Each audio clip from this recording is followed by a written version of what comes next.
Create opportunities to reduce immigration, Kagame to African leaders. The immigration crisis across the African continent can be addressed by governments doing more to create an enabling environment that provide opportunities for citizens to eliminate the need to relocate elsewhere for survival. This observation was made by President Paul Kagame on Wednesday evening during a televised interview by CNBC Africa. The president said that quite often, some African countries do not do what is necessary to avoid incidences that lead the youth from the continent to risk their lives immigrating to Europe for opportunities. Often, youth immigrating to Europe on boats lose their lives in the process, while thousands have ended up being sold off as slaves. Whatever the merits of arguments that say, countries should receive them, there is a task we have to carry out. Our own situation is not retaining people in our country. We need to ask what we can do to retain people with talent and will, he said.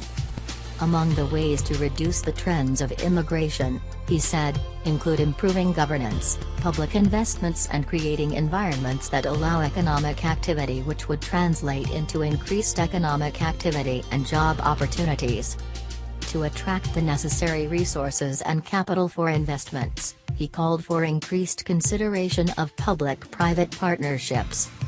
Demystifying the mode of resource mobilization and investment, the head of state said that the partnerships are not themselves problematic but are often tainted by officials who are involved bad acts such as graft. If governments are prepared, it is not the public-private partnerships that are problematic. It is those who are involved in the transaction that becomes problematic.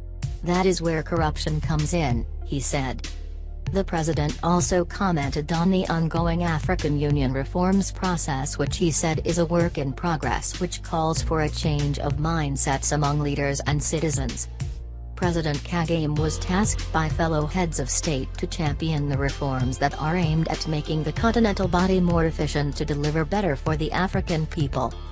We have to keep raising our voices to remind people of what needs to be done and have collective efforts, Kagame, who is the current AU chair, said. The African Union is also in the process of mobilizing signatures and ratifications to allow for the implementation of the African Continental Free Trade Area, which Kagame said would spur trade and economic growth across the continent. He said that fears of the impact of the move by some countries were not justifiable, as there were provisions such as customs union to ensure that the development would not have diverse effects on economies. He spoke against protectionism, saying that it is not healthy for regional blocs, the world or even the respective countries implementing it. Protectionism by some countries would not serve well and would only invite other countries to implement the same, he said. Integration is a two-way street. Protectionism is not going to serve anyone well, because the moment you start practicing it, you invite others to do the same.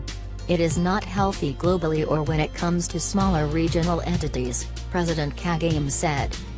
Regarding concerns on increased investment and involvement of China on the continent, he said that Africa should consider the Asian nation as an investor and seek ways to have a mutually beneficial partnership. China makes investments, it is not charity. The question is, does Africa know what it wants when working with other parts of the world? If China offers an opportunity, we ask ourselves what Rwanda wants from China and how we can both benefit. I do not know of a place where China has gone and started grabbing things. If it happens, it is not the problem of China, it is the problem of the country where it is happening, the president said. During the interview, the president fielded a question on what he would be doing if he was not a head of state, to which he responded that due to his interest in creating things, he would most probably have been an innovator or engineer.